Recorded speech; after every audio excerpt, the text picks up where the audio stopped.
Alors, un autre concept important est le concept de couple oxydant-réducteur. Alors, dans la vidéo précédente, nous avons vu que H+, 2H+, en l'occurrence, plus 2 électrons pouvait devenir H2. Et nous avons également vu que H2 pouvait devenir 2H+, plus 2 électrons. Alors, dans ce cas-ci, nous avons une réduction.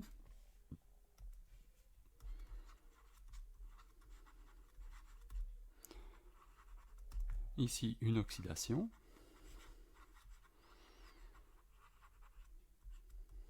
Et on voit que il s'agit des mêmes composés.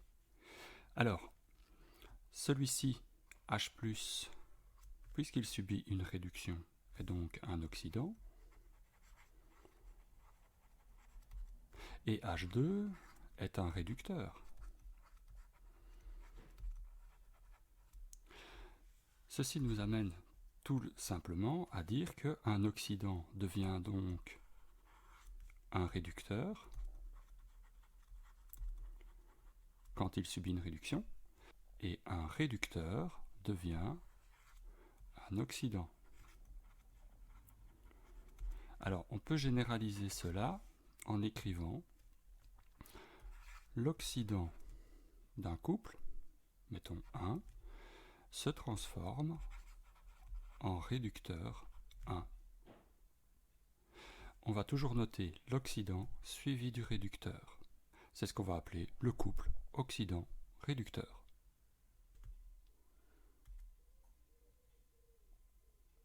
Alors, un autre concept important est le concept de couple oxydant-réducteur.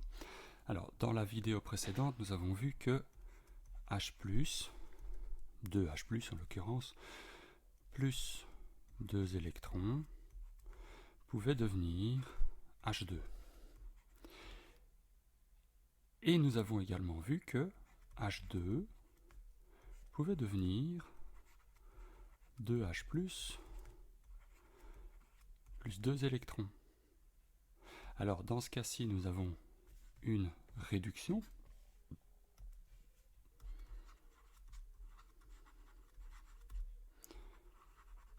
Ici, une oxydation.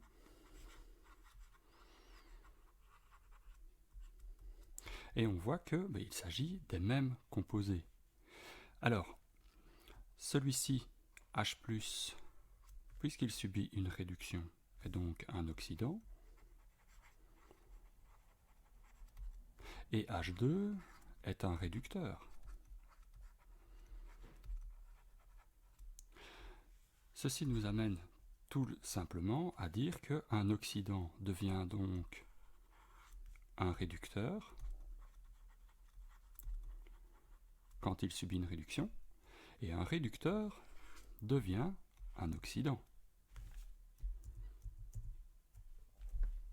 Et un réducteur devient un oxydant.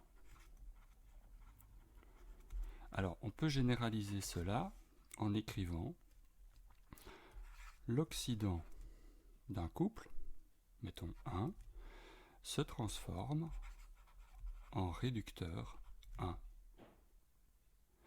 On va toujours noter l'oxydant suivi du réducteur. C'est ce qu'on va appeler le couple oxydant-réducteur.